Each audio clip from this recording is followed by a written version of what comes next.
সুপ্রিয় শিক্ষার্থী বন্ধুরা, আজকে আমরা একটি নতুন ভিডিও নিয়ে হাজির হলাম। সেটি হচ্ছে আমাদের স্পোকেন ইংলিশে কিভাবে টেন্সের সাহায্যে আমরা শিখতে পারি। সেটা হচ্ছে যে আমরা জানি একটি টেন্সে মূলত 12টি স্ট্রাকচার এবং 12টি গঠন কাজ করে।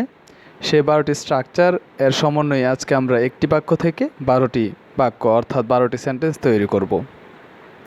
প্রথমত আমরা ইংরেজি বাক্যটা বলবো এবং সাথে বাংলা অর্থটাও বলার চেষ্টা করব, এতে করে আমাদের শেখাটা অনেকটা সহজ হবে বলে আশাবাদী।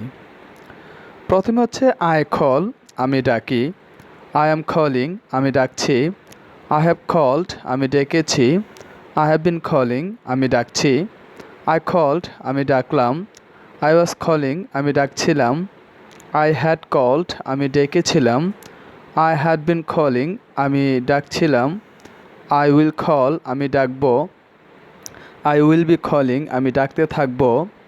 আই উইল হ্যাভ কল্ড, আমি ডেকে থাকব। I will have been calling, আমি ডাকতে থাকব। তো এইভাবে আমরা যদি ভার্বটা চেঞ্জ করি আর পাশাপাশি এই প্রোনাউনটা চেঞ্জ করি, তাহলে এখানে শত শত ইংরেজি বাক্য তৈরি করা এবং তার অর্থ শিখতে পারবো। তাই এখন থেকে প্র্যাকটিস করা শুরু করি যদি আমরা স্পোকেন ইংলিশে এক্সপার্ট হতে চাই। ধন্যবাদ সবাইকে।